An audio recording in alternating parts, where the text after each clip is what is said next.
What's a credit score?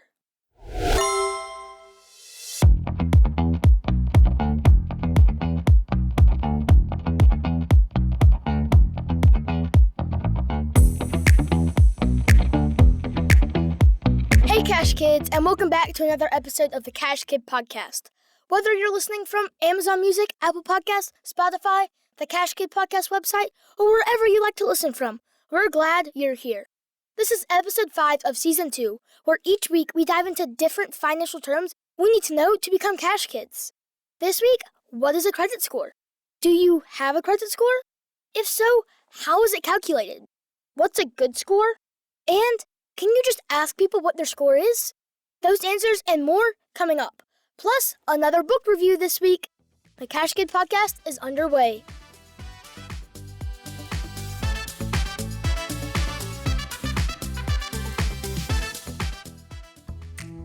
So, you got some cash, maybe from an allowance, or that money your grandma gave you for your 7th birthday. Here you go, sweetie. Woohoo! Thanks, Grandma! Whatever it is, what are you gonna do with it? Spend it, hide it away, or maybe invest it? Let's start learning how to make that money grow. Time to learn how to be a cash kid.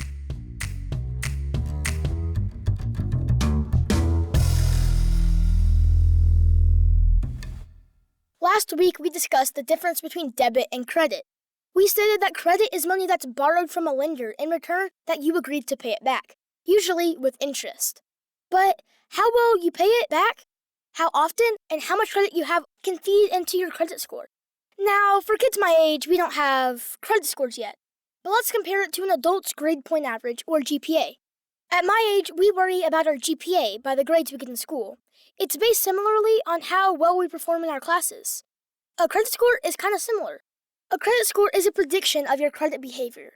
Like, how likely are you to pay back a loan on time? Let's say you turn 18 and you open a simple credit card with a $5,000 limit. If you spend it all but then forget to pay it back, or at least make the minimum payment each month, guess what? Your credit score will take a hit and start to go down. Credit scores range from 300 to 850. I tried figuring out why these numbers, why not start at 0? But I haven't found a clear way to answer yet. So just remember, scores range from 300 to 850. The higher the number, the better.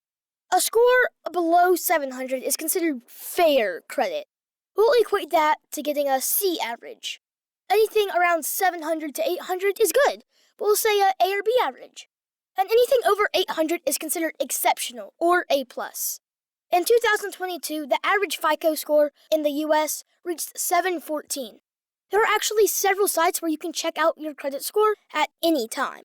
But how can you achieve those higher numbers? Many times, this is a mystery to most. I've learned most adults don't even know what their score is. And why does it even matter what your score is?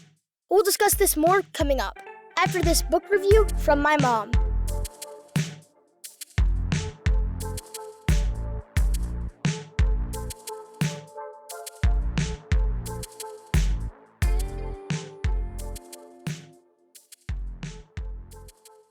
This week, we're spotlighting an activity book.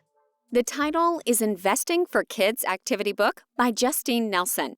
It has over 65 activities about savings, investing, and growing your money that kids can easily work through to get a concept of how money works and how they can work to make it. Each workbook activity takes less than 5 minutes. The book can be found on sites like Amazon and Walmart for less than $10. Stocking stuffer for sure that will pay dividends.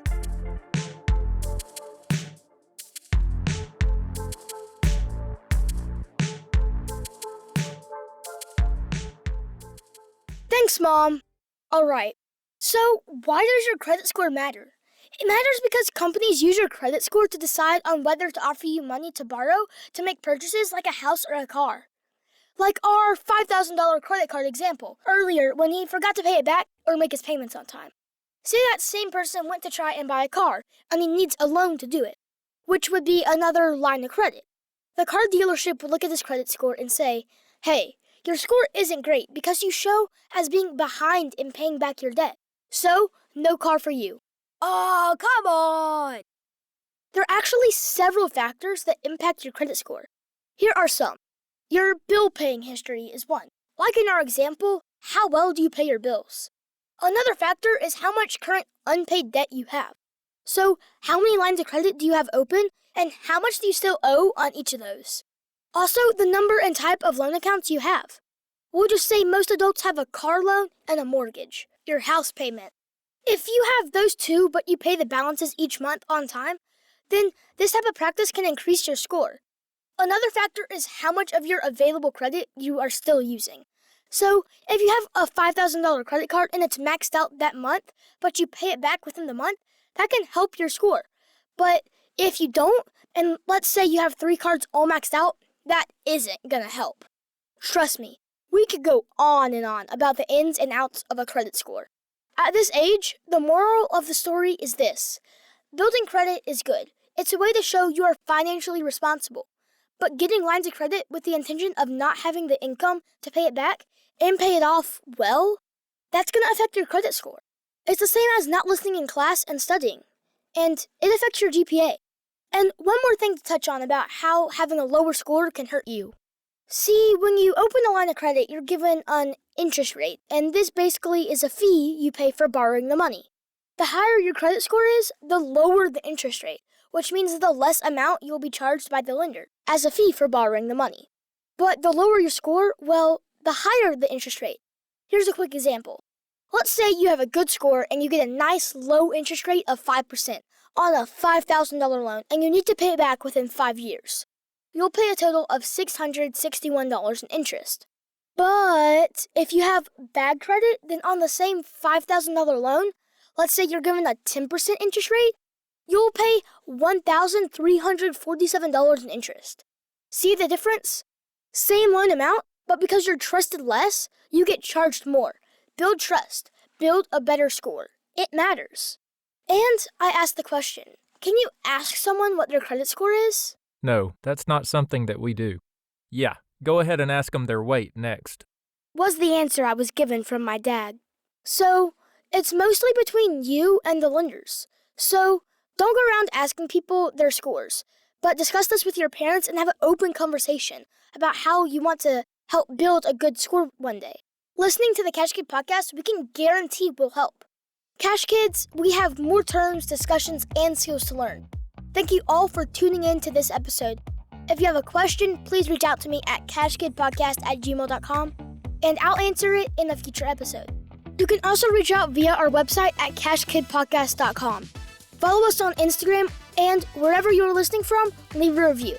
We need your help reaching a larger audience and building the financial skills of the next generation. Cash Kid, out.